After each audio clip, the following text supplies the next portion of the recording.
go!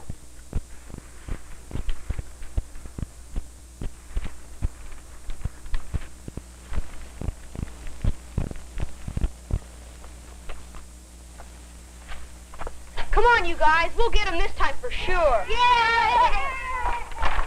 Ah, yes. It's them. Those sneaky symptoms of sickness we all know so well. A runny nose, a headache and fever, sneezing. All the signs of the common cold. Let's go get him!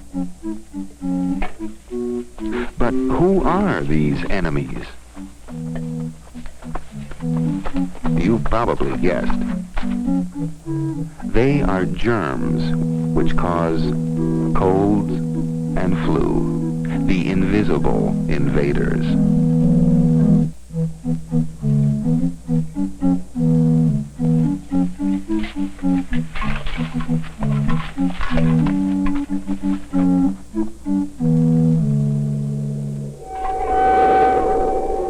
These sneaky cold and flu germs are always ready to attack our body.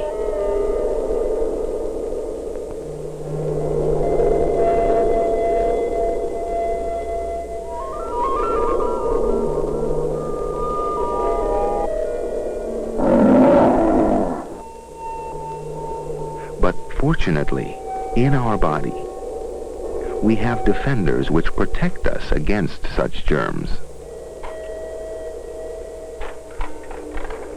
Think they're out there?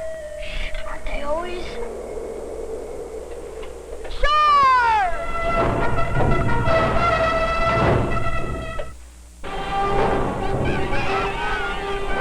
When cold germs invade the body, there's a battle. Come on out, let's go! White blood cells and antibodies rush to the body's defense.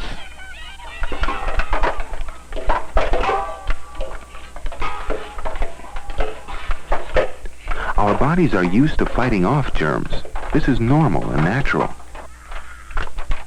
But sometimes, too many germs gang up on the body.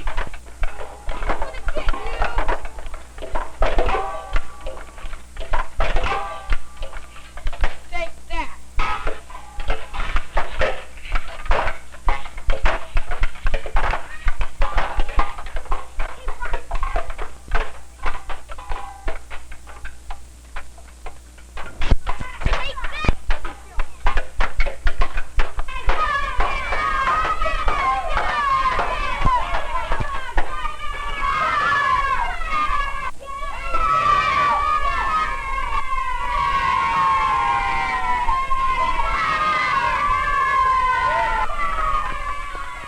While the germs invading our body are winning, we become sick.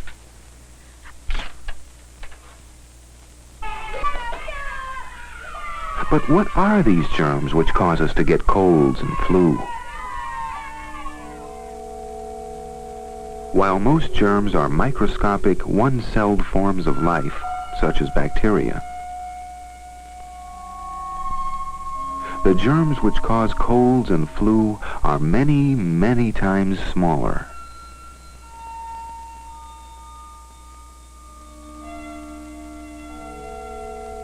The various cold and flu invaders belong to the group of tiniest germs called viruses. How small are they? Well, if you put 700,000 cold viruses in a row, they would be only 1 centimeter long. Yet each individual virus is a harmful speck of trouble. Viruses are on the borderline of life, neither living nor non-living. Unlike regular living things, viruses can't move by themselves, digest food, or grow. But they are filled with life-forming chemicals. Yet they cannot reproduce more viruses by themselves, so they must attack living cells and force them to do the work. Now, how do they do this? Well, once in the body, a virus can't overpower just any cell.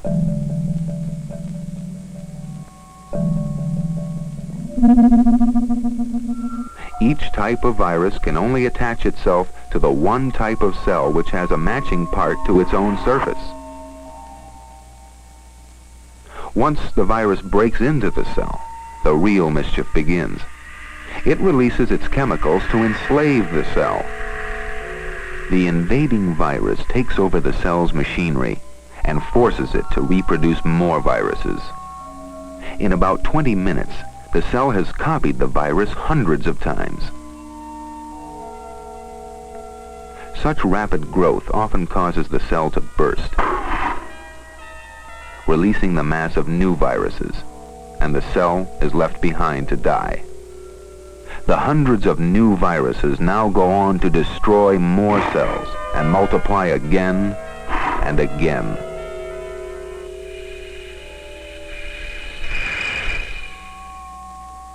If the spreading viruses manage to kill enough cells,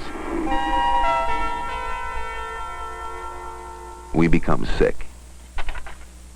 Which illness we get, and where we feel bad, depends on the type and location of the cells killed. Cold viruses, for example, attack the lining of our nose and throat.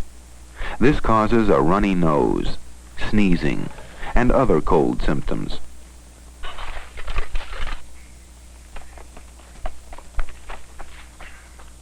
Oh, I think the flu got me. Here. Flu, also known as influenza, is a different illness caused by another group of viruses. As with colds, flu affects the breathing system, but without so many sniffles and sneezes. Instead, it comes on suddenly with chills and makes you feel sore all over and weak. Oh, I don't feel too good. Me neither. What should we do? Let's go home. The best thing for colds or flu are to stay at home and take bed rest, aspirin, and plenty of liquids. Bed rest helps the body to save its energy for fighting off the illness. Here's some aspirin. Aspirin reduces fever and helps the aches and soreness to go away. Here's your juice, Craig. Plenty of liquids put back the body liquids drained out by the illness. It is important that you take proper care of yourself. Otherwise, a simple cold or the flu could turn into pneumonia, a more serious chest illness. Hi. When you have a cold or the flu, be fair to others, for these illnesses are so easy to pass on. Sneeze, please. Sneezing can spray tiny particles containing cold viruses clear across a room. So cover your sneezes and coughs to keep from sending these invisible invaders to others. And use paper tissues that can be thrown away. New secret weapon, me and Pierre. It may surprise you that many colds are spread by the hands. Sure can. Cold viruses can be passed to the hands from a sniffly nose. Then, anything touched gets some of these germs. Sure can. The germs are left behind for other people to pick up without knowing it. So, when you have a cold, you should wash your hands more often than usual. When you are well, you will want to guard against getting sick again. Eat properly and get plenty of rest to keep up your body defenses against germs and keep that twinkle in your eyes. Here, Mom, really good eggs. Try some. No. Also, it is not wise to share eating or drinking utensils, for this may help germs spread. Hi, guys. Are you well yet? Can you come with us? We gotta make our plans. Oh, Mom, can I? Sure, go ahead. And take flu shots if the doctor thinks they're necessary. You may be surprised to learn that common colds are not caused by cold or wet weather. Colds can only be caused by cold viruses. Part of the reason there are more colds in winter is because people are closer together in enclosed areas. This allows cold viruses to be shared more easily. You need to give your body all the help you can, because the body has to work hard to defeat germ invaders and keep you well. How does the body do this? Well, when cold viruses or other germs have taken over the body, it calls for reinforcements. If the virus is new to the body, new weapons are specifically built to combat these invading strangers. These weapons are new antibodies. Oh, wow.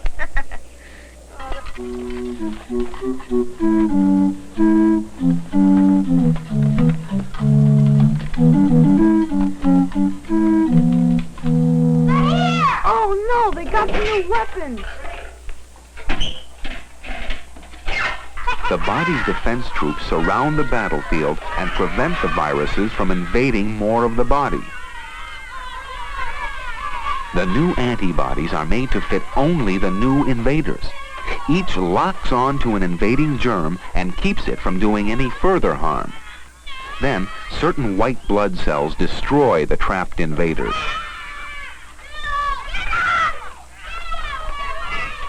Usually, the antibodies and the white blood cells fight until the invading germs are defeated, and the infection is wiped out. We'll get you next time, antibodies. Once antibodies are made for a particular germ, they remain ready to defend the body if those germs ever invade again. So, if you want to strengthen your chances of getting fewer colds, flus, and other illnesses, always keep up your defenses. Remember, we are always surrounded by germs. They better not let their defenses down, or boy, we're gonna get them. And man, are they gonna be sick.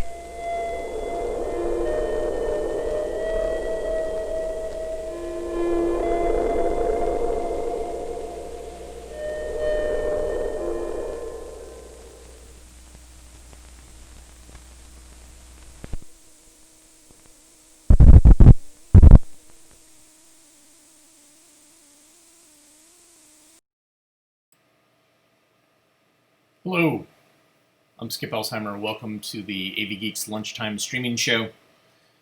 Some people pointed out in the comments that this film was awesome. I concur. Really, it tickles a couple of different things in my brain. One is having a bunch of kids dressed in armor and having a giant castle-like structure, and they are playing fake war. Definitely captured my interest, as that was a current theme.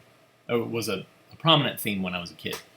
The other thing is really the interesting way that it explains the concepts of viruses and bacteria and how your immune system tries to fight them. I showed this at a medical film symposium screening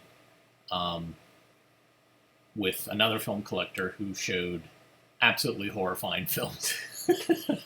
I provided the kids stuff, and he provided the stuff that was meant for doctors, and somebody passed out during one of his films. Anyways, a lot of people have been asking to see this, and so I acquired a bunch of... I collect old educational films, if you didn't know by now. I just made a deal with a company that owns Coronet Films, which is one of the big educational film companies. And so a couple of weeks ago, I got 13 pallets of films and have been slowly going through them. It's going to take 2 years, at least, to go through them. And what I found in there, and I'm still, I'm digging, there's a lot of materials that were what are called A/B roll, materials that were edited so that they could be printed with a soundtrack to make a negative. That would be the master. And so they don't have any soundtrack. I also have found a lot of just kind of what they call stock library stuff, so it's just like random shots that they just held on to. Then I also found a bunch of shots that were for very specific films, and I tried to show you one, Hygiene for Girls, on my telecine, but the splices were very problematic, so I had to repair them, and I actually scanned them on my scanner, and so I have a file that I'm going to show you. Let me edit the text here. So this is raw footage. I mean, you can tell that there's like slates, there's, flubs, there's no audio, so it's silent. So here's Hygiene for Girls. Enjoy.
So I'm going to interject a little bit here. The film is silent, and one of the ways you can tell visually that it's silent is that you see perfs on both sides. And traditionally, when you have a film print, you have optical sound on the right side, and this doesn't have anything there. Sometimes you can be fooled, and there can be a magnetic stripe that is actually beyond the right perf hole, but that was not the case here. This was shot, a lot of these cornet films weren't shot with sync sound, so they basically weren't recording dialogue. So there was no sound recorded when she's putting deodorant on her pits. But a lot of times that sound was recorded on magnetic tape. And then it was synced later. And I haven't run across any of those tapes or those films at this point. There's a makeshift slate. I haven't seen the original version of this film, but the actress in this is in More Dates for Kay. Plays the girl who spends every minute of her classroom time trying to secure dates.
So you're listening to me click and type.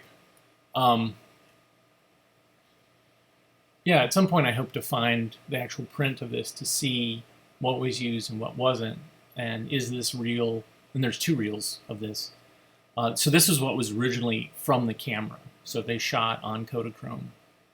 And so this is the crispest, the most crisp, most focused, least run material. There's a little bit of dirt on it, but there's no scratches because it has never really been through a projector, which is why this collection is really fascinating for me, because visually it's beautiful. Oops, wah wah. Somebody either didn't move the lens. It's not a thumb, because I think you would have to work pretty hard to get the thumb. It could also be that they're doing a special effect here, that they'll do a superimposition with something else.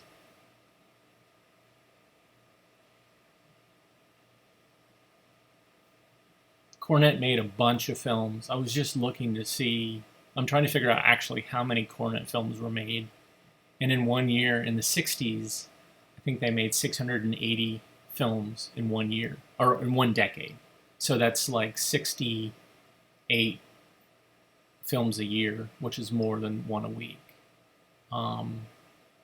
If you read Mental Hygiene by Ken Smith, it kind of anecdotally talks about how they had 2 sound stages that they were actively shooting back and forth, back and forth, back and forth. I mean, it was very much an assembly line, which is why some people view these as kind of really stale and stodgy, because the scripts were very, they just cranked them out. And films made by a company like Centron made far less films, but they tend to have a little bit more heart.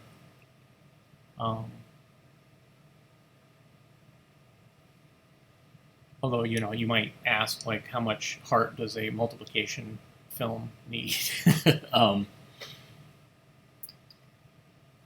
But I would say that, Cornet and Encyclopedia Britannica were they made the most educational films, I think.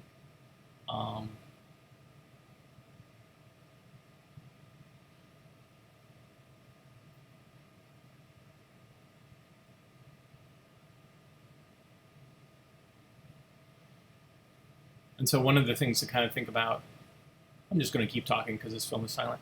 One of the things to kind of think about is, like, why would you need to show a hygiene film in school?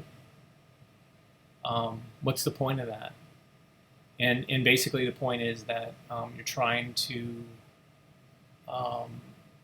essentially educate kids who have not gotten a decent education from home for whatever reason. And you're trying to say, like, hey, because they know that stinky kids make stinky adults, and stinky adults don't work really well in the social machine. And so this is trying to give a heads up and say, like, hey, girls, you need to, clean yourself. I showed Hygiene for Boys, which was it was a 1960s film, and it basically was making the same excuse of, like, look, you need to wash your pits, not pick at your face, wash your hair, brush your teeth. And they use the analogy of working on a car. Behind me, you can hear that whirring sound. I'm rewinding so we can set up the next film.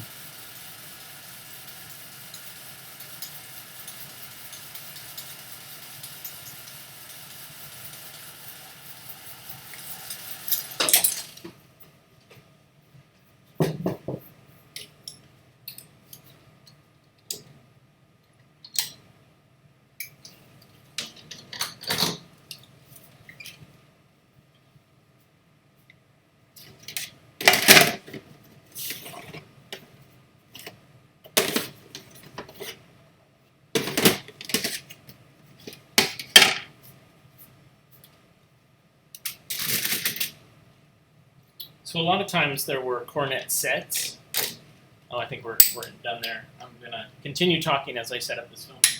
There were cornet sets, usually classrooms, bedrooms, hallways in classrooms, schools, maybe living rooms. But I think that bathroom set is so elaborate that I feel like they probably shot that on location. And I've certainly talked to people who have appeared in educational films and talked about how a film company came to their school, or in one case, came to their house and actually shot at their house. All right. So I hope that was educational. I don't know. I mean, it is AV Geeks, so we do geek out about AV. So you know what you came in for. I can't remember what this next film is. Oh yeah, so this next film, I showed another one in this series. It features, it's like a little narrative vignette that deals with some sort of emotional subject. This one features a young Larry Wilcox and another guy who looks familiar, whose name I can't remember. It's not Eric Estrada, though. He looks Eric Estrada-esque. But then after we watch it, then Beau Bridges sips some coffee and talks to us about what we just saw. So here is But Jack Was a Good Driver.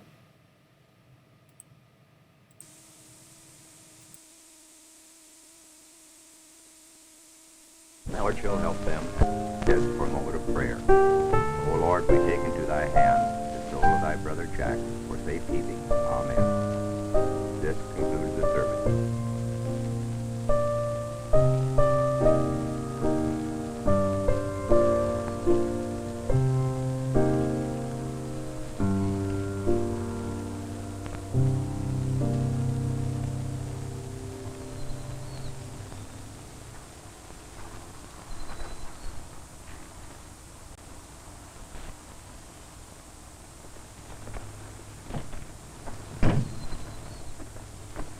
Hey, Ed.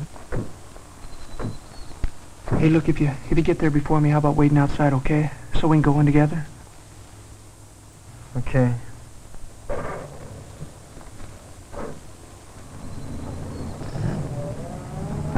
I guess we really have to go, huh?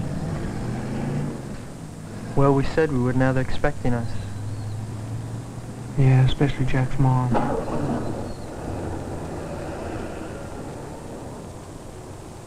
You see the way she looked at me? Like I could say something to somehow make it all right. Come on, Bob. No, really, I mean, what do you... Well, that you saw him, what a nice guy he was. Yeah, I don't know. Look, I can't handle this sort of thing. Come on, Bob, it's just a condolence call. Like last year when Mrs. Keller died and we went to visit her sister. Yeah. Yeah, I remember. Jack was with us. His arm was still in the sling. Hey, Ed, look. Look, didn't it seem to you like Jack was always getting hurt? I mean, like twisting his ankle and spraining his wrist and... Well, sure, but Jack was an athlete, man. Yeah, but how about the way he was pushing himself? I mean, he drove himself so hard, like winning wasn't enough. Like it didn't satisfy him. I don't know. Anyway, that's the way it was before. Hey, Bob, what are you trying to say? Look, yeah, Jack was a good driver. He knew that little car and he knew the road. So? So it happened in the middle of a sunny day. There was no rain, no fog. There's no reason he should have went off that road. Oh, come on, that curve's a death trap. He was going too fast. I measured the skid marks. Jack never went too fast. He went off that road because he changed his mind. Changed his mind about what? Look, Ed, at the last second, our friend Jack copped out. He put on the brakes. You're crazy. No, I don't think so, Ed. Look, I've been thinking about this a lot the past few days. If you're trying to say that that wasn't an accident, you're crazy. There's no proof, if that's what you mean. Besides, where's the note? What note? Well, the note. Don't people always leave a note? I don't know. I don't think so. Look, maybe there was a note. Maybe they just haven't found it yet. Or maybe his mom or somebody did find it and decided not to let anybody know. Bob, you got to get these ideas out of your head right now before we go over there. Yeah. No, don't worry. Look, even if I was sure about something, I wouldn't tell them. It's that house. Well, what do you mean? I was only there once, but everything was so neat and clean and cold. His mom brought me on a Coke, and you know, it was like I was afraid to put it on the coffee table, like it might make a mark. And this old man came in, and he asked Jack about his schoolwork. And he was polite and all that, but it was like he was interviewing him for a job. Like they were strangers. Jack and I never talked about it, but I never went back there again. So what? Look, my father's like that too, and my mother's always running around cleaning up. That doesn't mean I'm going to drive off a cliff. How do you know? Oh, come on, Bob. Oh, really? I mean, how do you know what it takes to kill yourself? Hey, Bob! Listen, haven't you ever been, I don't know, kind of depressed? Maybe the thought just sort of popped into your mind? No. Well, maybe once or twice, but not seriously. It's more like I might be walking down the street. I might think about robbing a bank or something, but I know I'm not going to do it. Well, what the hell are we talking about anyway? You know, to listen to you think everybody was going to commit suicide. You've got nothing but death in your mind. Yeah? Hey, look, I really think he did it. I think you're letting your imagination go wild. What do you got? Some skid marks? His mom was a good housekeeper, and his father asked him about his grades. Now, what is that? Oh, it's more than that. I mean, Jack had changed a lot in the past few months. Look, you were with him. Didn't you notice it? Well, sure, he was getting quieter, moodier. But Jack was always into himself. Anyway, I figured he was studying more. No, his grades were down. He just flunked his bio midterm. Did he tell you that? No, he didn't exactly tell me, but he brought back some records and the exam was down in the stack. Big fat F. You know, Jack always aced any kind of science. Did you mention it? No. You know, I figured if you wanted to talk about it, you would have brought it up. Guess I figured wrong.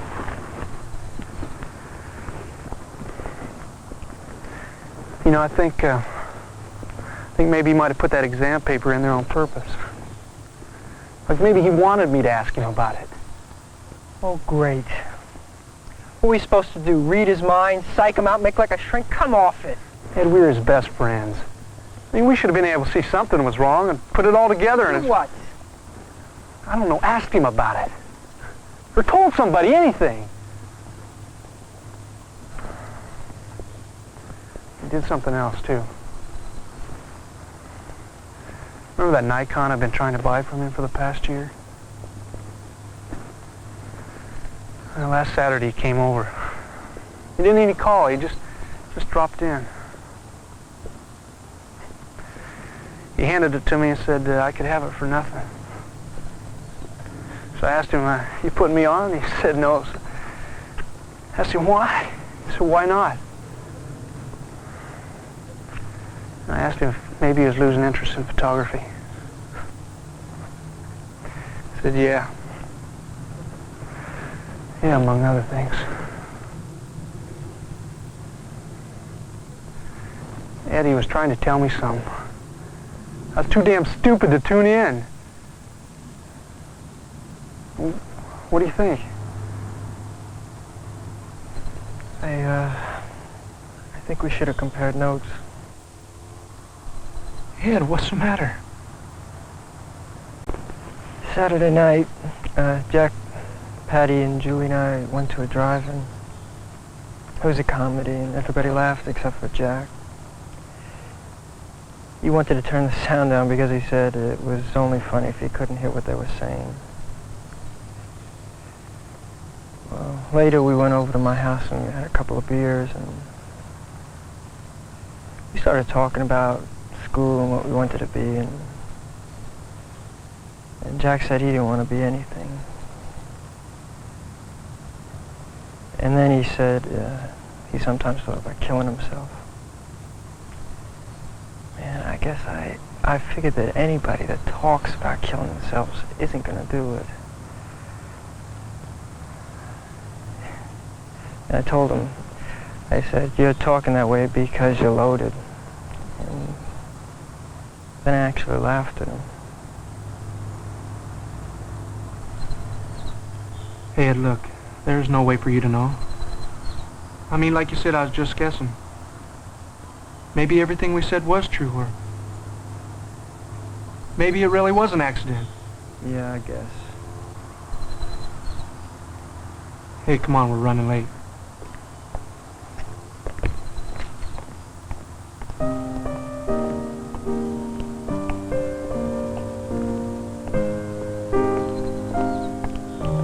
Hey, Bob, Yeah? if you get there ahead of me, wait up, okay? Yeah, okay.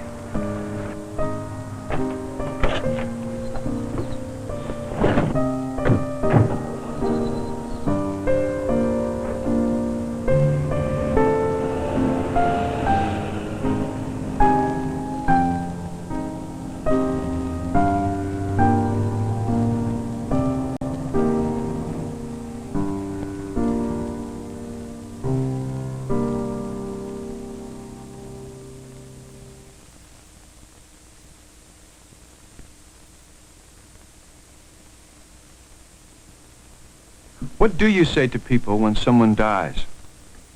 And especially when you have reason to think that he or she may have committed suicide. Now, one thing we wanted to get at in the film was not what you say, but rather what you feel when someone close to you has chosen to end his or her life. Does that grief differ from what you feel when there's no question of suicide? Now, some degree of regret is often a part of grief. Somehow we might have treated the person better, we might have been more appreciative, more sensitive to his or her needs. For Bob and Ed, though, it's not just a vague sense of regret, but rather a heavy feeling of guilt.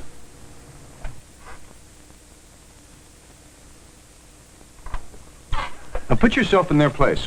A friend has died in an accident.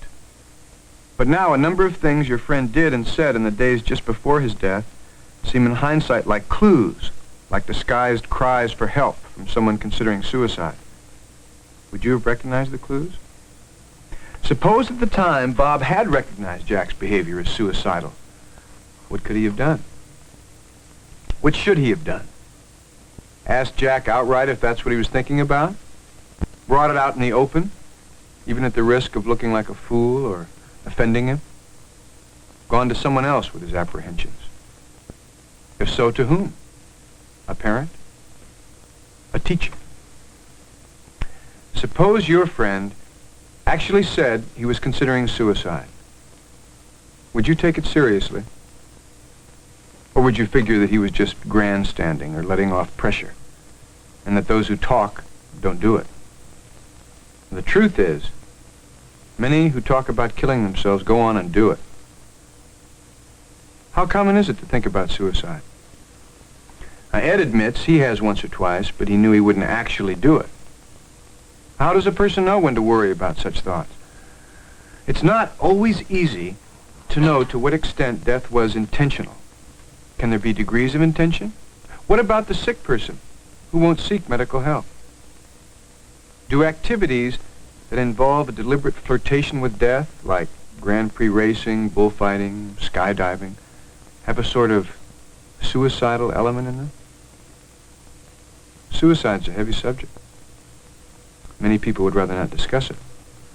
And you might wonder why we bring it up. Well, suicide is a leading cause of death in our society, particularly among teenagers. And to us, that seemed reason enough.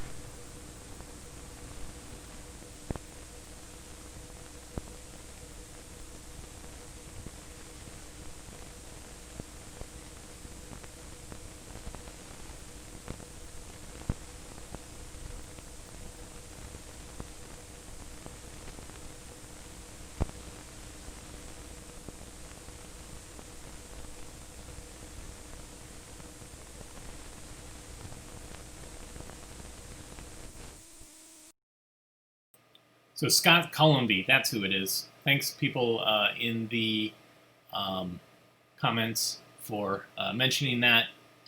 And he was in a bunch of stuff himself. Caddyshack. I didn't look at the IMDb because people mentioned some of the things, but I'm sure somebody saw that and was like, Larry's good, but we need somebody who's a partner who's brunette, maybe, of Italian descent. Yeah, that's the team. That's what made Chips. So, also kind of a public service announcement type of thing. If you are, depression is a real thing, and if you are feeling lonely and feel like suicide is a thing to consider, please reach out. You're not alone. There's a lot of people that feel this way, especially nowadays. But depression is a real thing. It's a medical condition. It is not because you're not emotionally strong, because your parents were hard on you. It is bad brain chemistry, so please reach out. I would hate to lose any of you.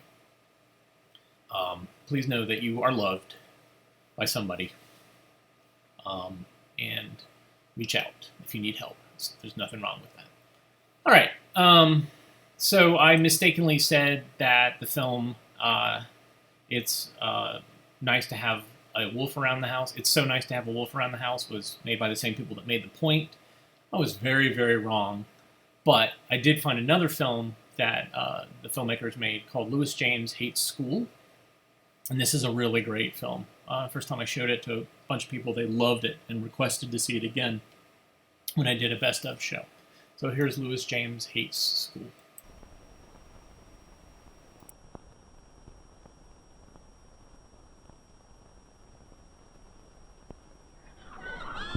School days, don't go to new days. What a wonderful time in a child's life. Learning about places, people, and things. Learning new ideas. Learning to get along with each other. Learning to work together. And to play together. School days. Wonderful days. Unless your name happens to be Louis James. Louis James. Louis James. Louis James hated school. In fact, Louis James hated school so much that one day at recess, no more pencils, no more books, no more cafeteria cooks. Louis James skipped school so much that he never learned to read or spell like his friends.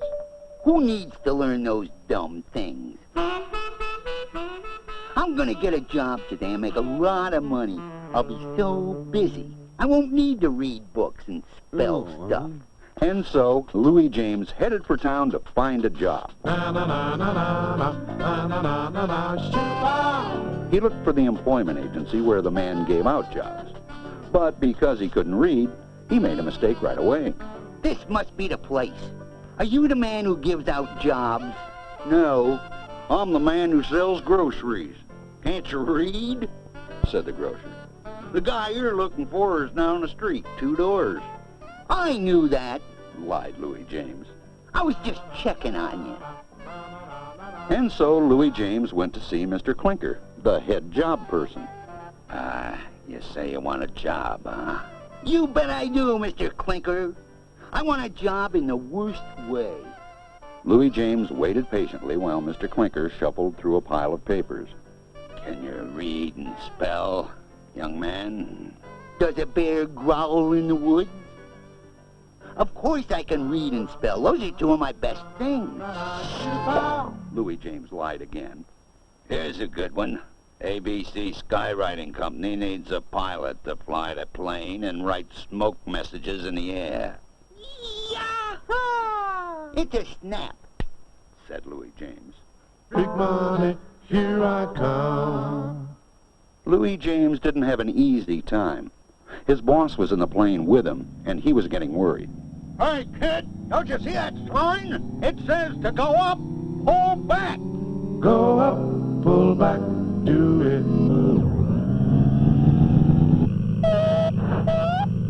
Pilot to co-pilot, pilot to co-pilot. Oh, there's no co-pilot. Oh, dear. Your job is to write, eat, crispy cookies. Oh, yes.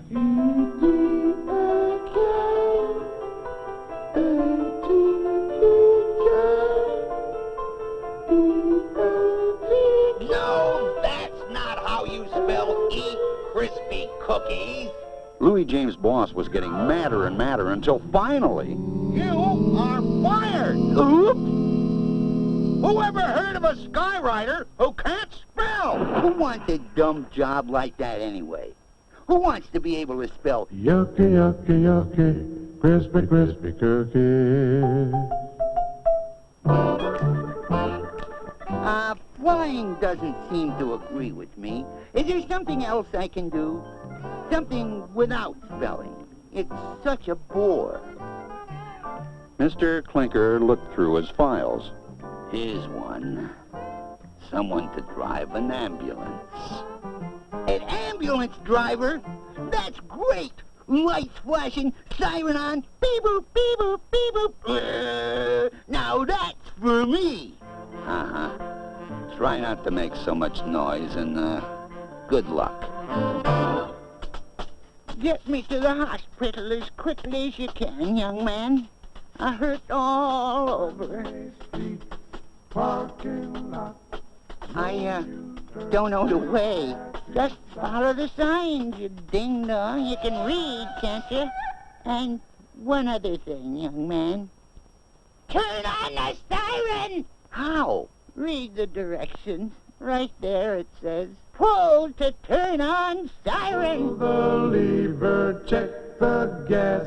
Use the signals when you pass. As Louis James drove down the street, he saw there were signs at every corner, but he could not tell what they said. Railroad Where are you going? do not enter, no left turn to medical center. I'm sorry, but I can't read. What? Whoever heard of an ambulance driver who couldn't read? Get out, I'll drive myself. And she did.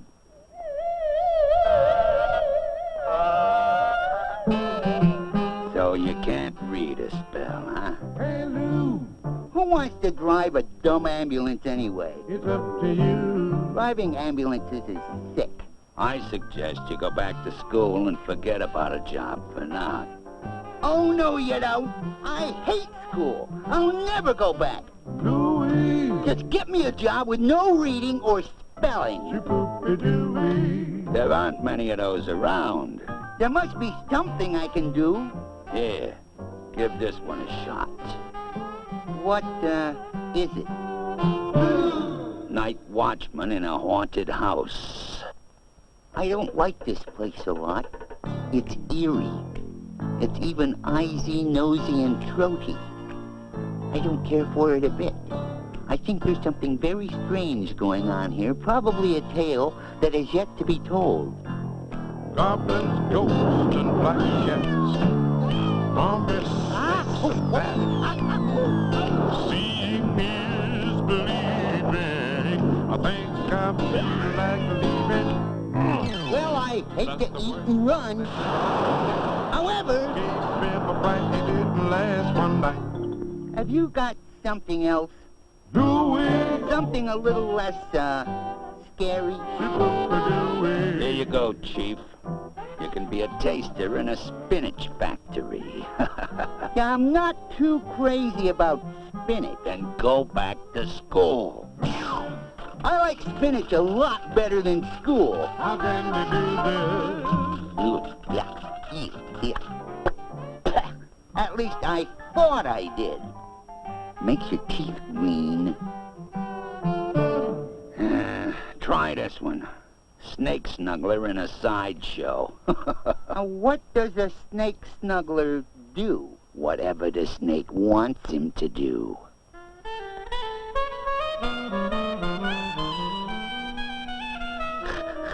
I hate that song.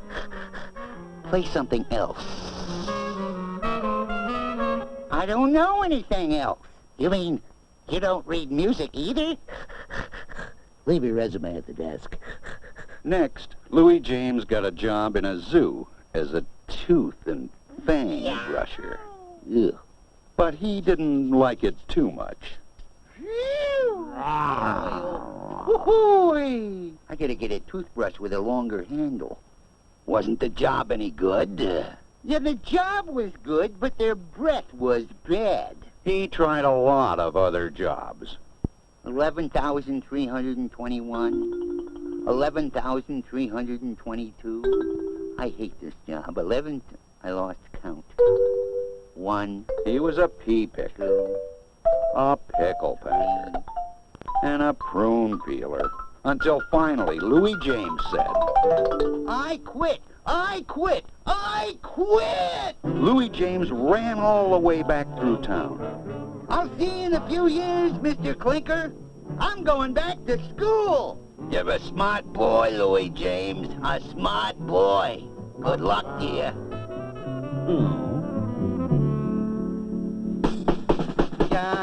How do you spell cat? K. No, wait a minute. Hold up. C-A-T. Cat. All his old classmates gathered around Louis James and asked the same question over and over. Where the heck have you been? Louis James Oh, went back to school. hanging out. He had to learn. Just hanging out. Skipping school is for fools, wasting time in the school. Louis James is going back to school. 1 and 1 is 2 is 3 is C. He spelled cat, he spelled 7 2 is 4. 4 is 8, he spelled hat, Louis James. Gee, it's great to be back. Terrific. Wonderful. Think I'll go to the library. Hi, Miss Hawkins. I'm back. Remember me? Louis James? Wasting time in the school.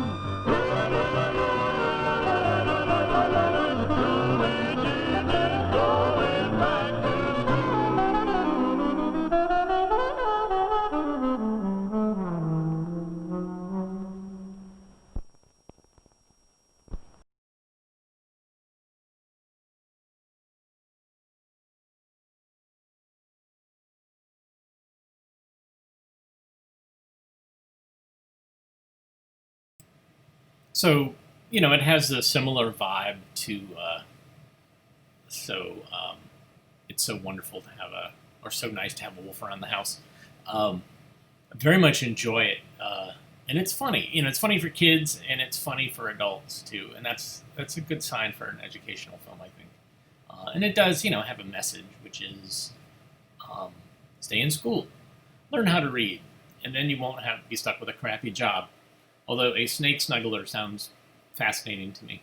And I'm sure it sounded fascinating to some kids. And also being a skywriter is also very fascinating. All right, time for another film. And let me just say thank you so much for the coffee. People have been donating coffee as a way to say thank you to AV Geeks. And I needed it today.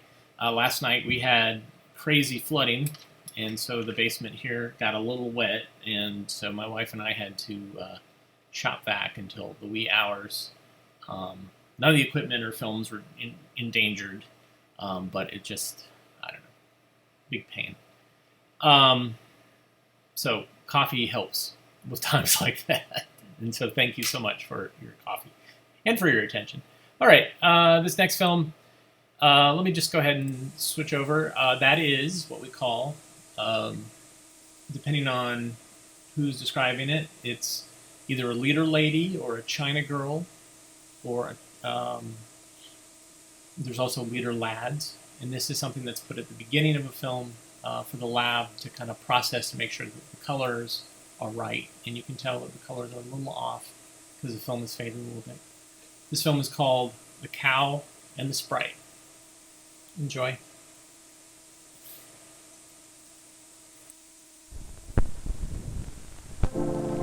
In Ireland, there once was a happy sprite named Johnny O'Glynn. Now, people can't see his sprite, except when he wants them to. Of course, Johnny wants us to see him. Oh, I'm as happy as I can be, for my happiness all depends on me.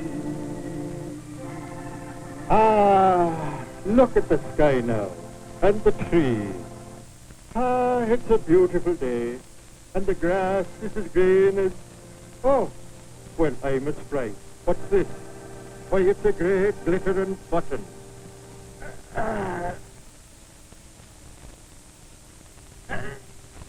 Oh, what a lucky sprite I am, and how happy I am to find it. It's the very thing I was needing to sew on me coat.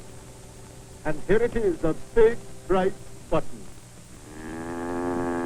Oh, it's the surly cow. Now, the surly cow was another sprite, a fearsome creature who frightened some people whenever she let them see her.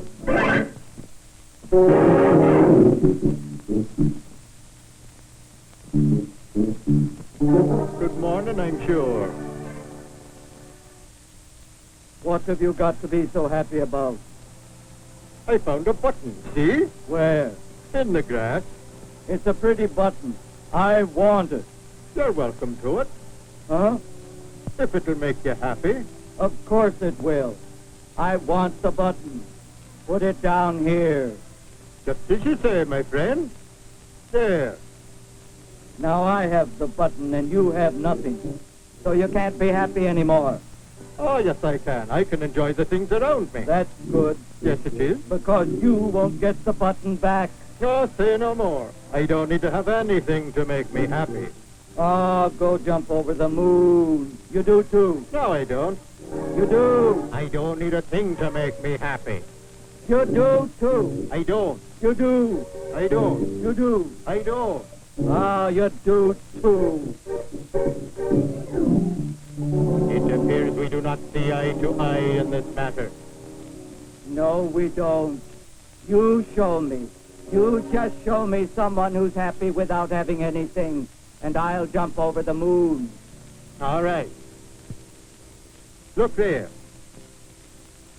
La la la la la. You see? Where? Where? I can't see. Where? Oh, move. Now you take Granny. She doesn't have a button to her name, but she's happy with nothing. Oh, she is she?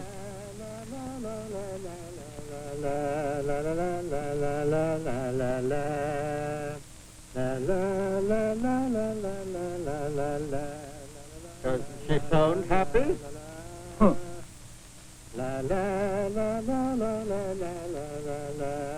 Happy with nothing, is she? Then let's give her something. She might like a fine big ham. And after she's had it a while, we'll see how happy she'll be without it. All right. Shall I change myself into a ham? No. I'll do it.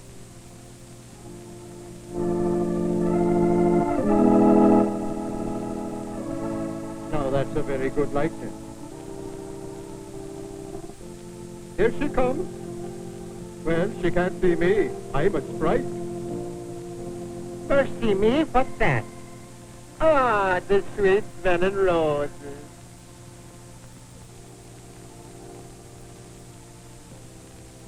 Aha!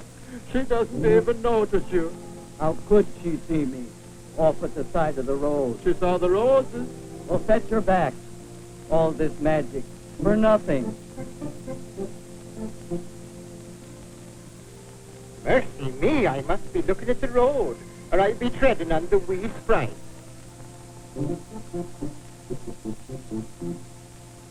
Now, what's this? A fine big ham, lying in the middle of the road. And who do you belong to? There isn't a body in sight, and you couldn't have fallen out of the sky.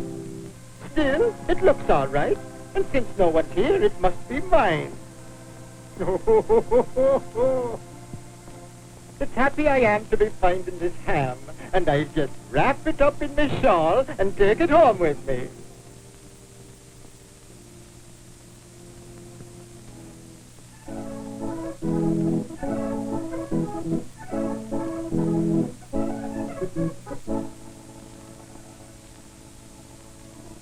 Friend Cow, it's me. That made her happy. Let's see how she feels without it. Oh! I'll change myself into a lump of lead, and oh, then she'll cry. Will you do that now? Well, there's a great weight to this ham. I'll just take a look. What's this? A lump of lead. Well, now, how do you do, I'm sure? And isn't this a fine thing to have a lump of lead? I can sell it for a fine price. It's happy I am to be having this lump of lead.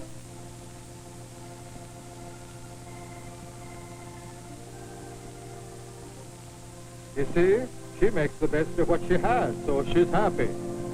Maybe. But if she didn't have even the lead, how about an old stone? She couldn't sell that. Then she'd cry. You don't know the likes of Granny. I'll turn myself into an old stone. Oh, will you do that now? It's warm for this time of day. But it's happy I am that I brought my shawl for this hunk of lead. Well now, what's this? An old grey stone. My eyes are playing me tricks. I thought you were a piece of lead. But what a fine thing this is.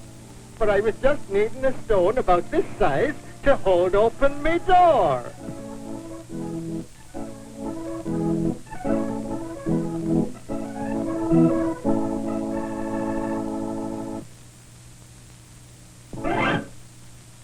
Ooh, she must be crazy. Oh, she's wise. She can be happy without having a thing. Then I'll be myself and give her a fright. Will you do that now? Ah, you did. Now she won't have a thing. It won't matter a particle. Oh, the stone weighs more than the lead, but a fine size it is for holding open me door. Oh!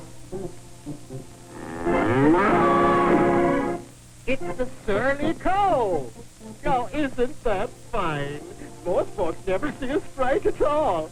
So happy I am to be having the sight of a sprite. And mercy me, there's no stone there at all. Now watch this. You see, she doesn't have a thing. I'm watching. But then I won't have to be dragging it behind me. It's all in the day. You see? Huh? Wait till she... Oh, wait till she sees the shawl.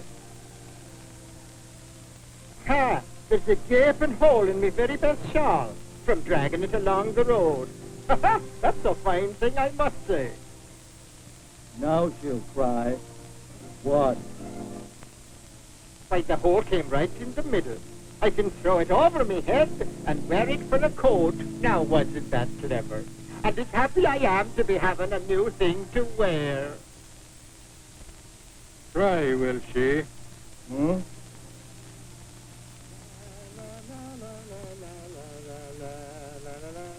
You see, people can be happy by enjoying whatever is around them.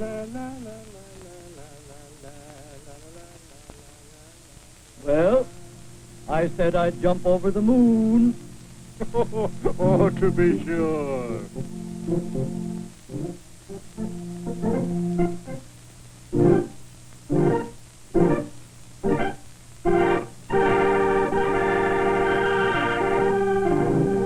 What do you know? She made it. Ha-ha! I guess you're right. You don't have to have a thing to be happy. It's a grand thing to know. Could we be traveling this road together? I think we could. I'll give you a ride. Thank you kindly.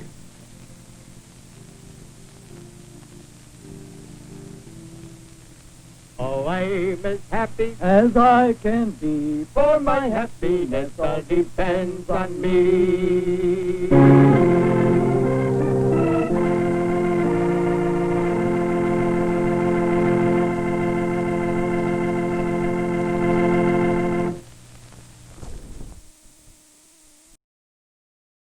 A coronet fantasy, more like what we call nightmare fodder. I think that this is one of those films that can go either way, where a kid's going to appreciate it, or it's going to be horrified by the sprite devil puppet. I think that when I've shown films with marionettes, there's a level of there's certain people that are really scared of them, and there's a lot of anxiety about them. So there you go. The cow and the sprite. So one of the films that I showed as a backup during one of the backup shows that I had put together when I was at the beach that didn't get shown, but then it got accidentally shown, and then it got accidentally shown again. Some people missed it, but there's been a request for one of the films. It's a silent film, but it's still a pretty amazing film. I'm going to go ahead and start it and set it up and all that stuff, if I can find it. Here it is. This is the Ohio Power Company event party, even though I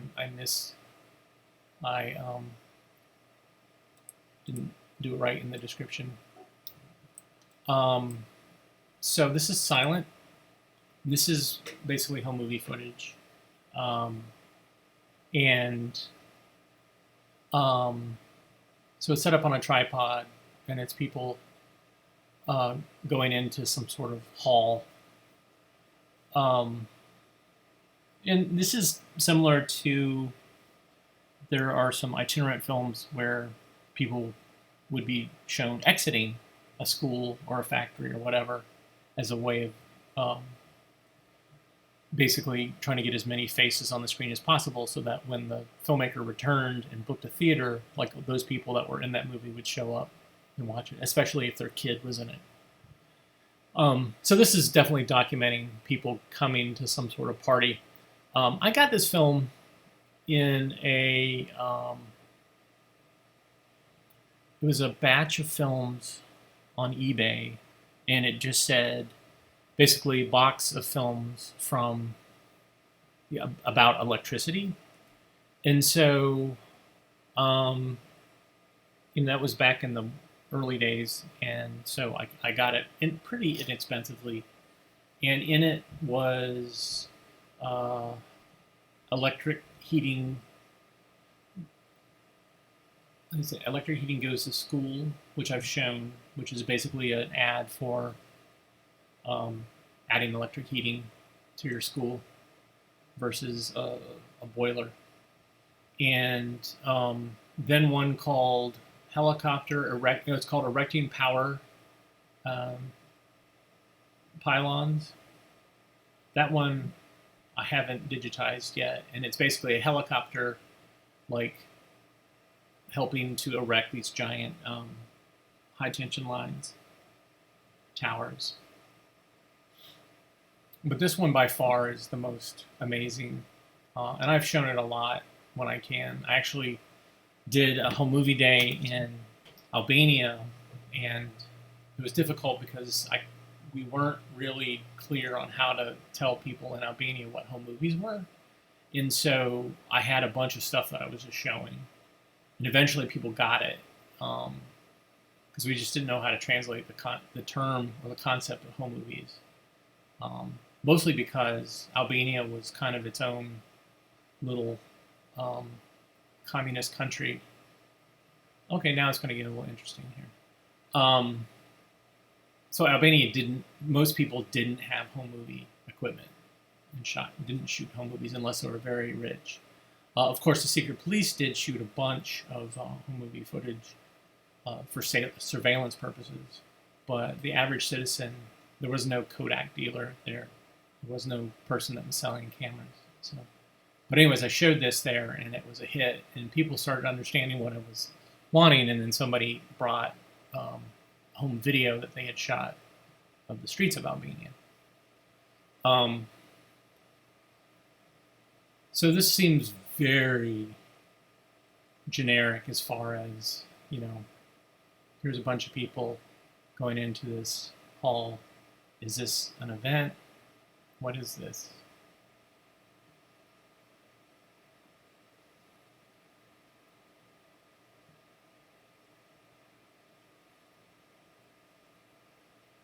And there's certainly a reason I'm showing this. There is a payoff, an unbelievable payoff.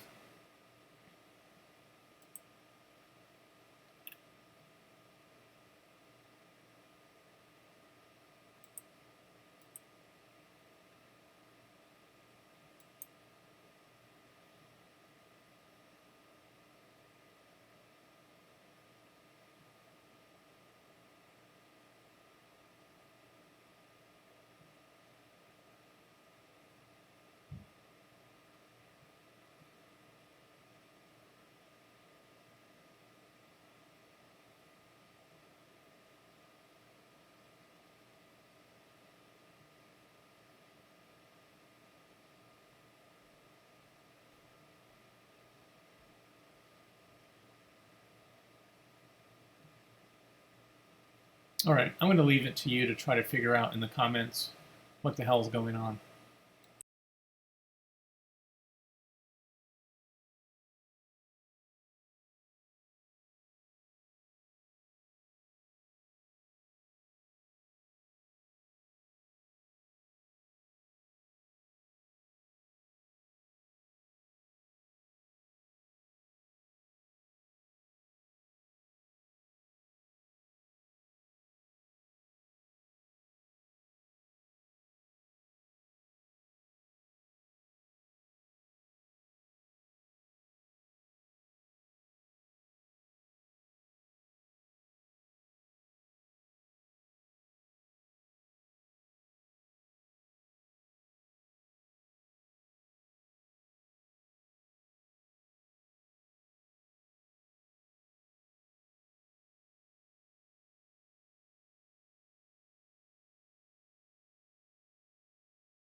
And everybody has a fine dinner after that traumatic experience. Um,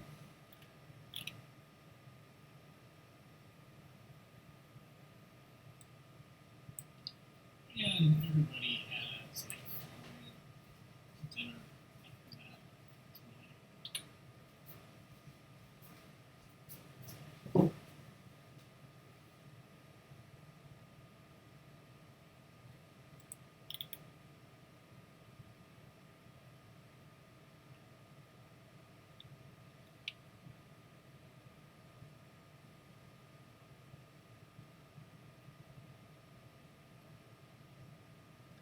So I'm guessing that this was some sort of hazing event, or some sort of congratulations for serving this many years or something. There was no documentation with it beyond what was written on the can, which was Ohio Power Company Vet Party 1950. So there you go. That's why I like watching home movies. That's why I participate in Home Movie Day every year. And we're doing Home Movie Day virtually on September 12th. And I'm getting people locally to bring home movies to the AV Geeks archive. We'll digitize them and then show them remotely. So there you go. Oh yeah, Bohemian Grove, somebody commented. Probably very similar to that goofiness. Another initiation hazing thing I've seen is when there are films that were shot by people in the Navy, when they go over the equator, there is a ritual, a ludicrous ritual involving dressing up as Neptune and in drag and these things. The people that have gone across the equator for the first time, they have to go through some sort of elaborate, absurd ritual that my dad went through, actually, when he was on the Forrestal. All right. Thanks again, everybody, for tuning in. Very much appreciate your time and your eyeballs and your attention. And hopefully we learned some interesting things today. And I will see you again tomorrow at 1 o'clock. And we'll see you soon. Everybody have a good rest of the day. If you like what you saw, you can buy us coffee. You can subscribe and press like if that's appropriate. And then you can go to AV Geeks and buy DVDs and watch other things that we've done over the years. Everybody take care. Have a good day.